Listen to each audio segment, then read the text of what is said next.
आगे रहेगा। हाँ ठीक है, चलो आदमी नेताजी को दिखेगा कि तुम्हारी आईडी दिखेगा।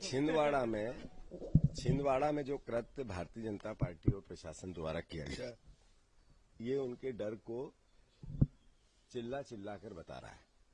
राहुल गांधी जी के हेलीकॉप्टर की जांच करना ये महसूस कराता है कि इस देश में लोकतंत्र की हत्या हो रही है। आप देखो, नरेंद्र मोदी जी, भारतीय जनता पार्टी के तमाम नेता, मध्य प्रदेश में भी पूरी बीजेपी धन बल का किस तरीके से उपयोग कर रही है, जग जाहिर है। खुला नाच, नंगा नाच। दूसरी तरफ हमारे पास तो हमारे खाते सील्ड हैं, आर्थिक संसाधन की कमी है। हमारे कई कैंडिडेट एक वोट एक नोट की बात करते हैं। ऐसे में इस तरह की हरधर्मिता, एक विधायक के घर पे 4 घंटे तक पुलिस का रहना, फिर कमलनाथ जी के घर पे इस तरीके की घटनाक्रम करना, ये लोकतंत्र के साथ एक तरह से कुठाराघात है, उसकी हत्या है। इसकी निंदा पूरी मध्य प्रदेश की जनता ने करनी चाहिए। दूसरी ओर अमित शाह जी आज आ रहे हैं। अमित शाह जी विधानसभा के चुनाव के पहले भी आए थे।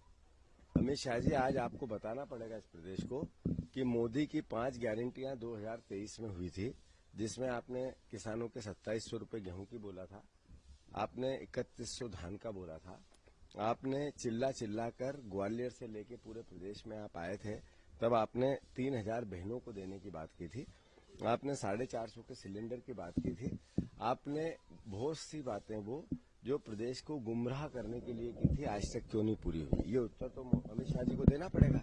साथ ही साथ भारतीय जनता पार्टी का घोषणा पत्र, जिसमें बात की गई है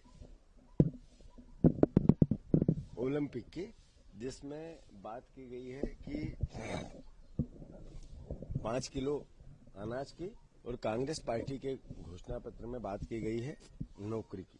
ये गरीब करके आटा देना चाहते हैं, महंगाई करना चाहते हैं, हम नौकरी और काम देना चाहते हैं। इस अंतर को हमें समझना पड़ेगा।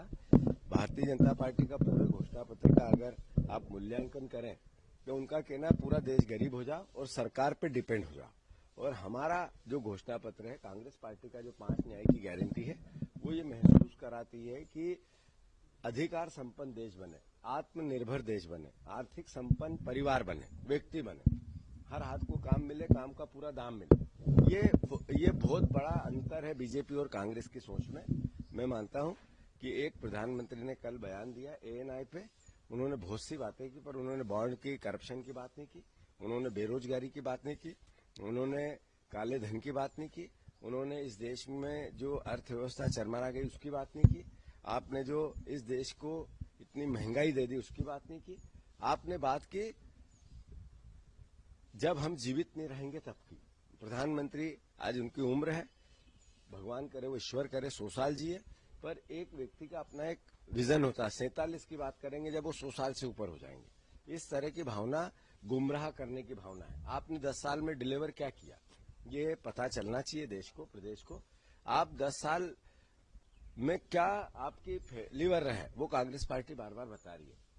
मैं मानता हूं झांसा विधान जो देश के सामने बीजेपी का वचन पत्र है, घोषणा पत्र है, विजन है, झांसा है, झांसा। तो इस झांसे से प्रदेश और देश की जनता बचे, ये मेरा आग्रह है।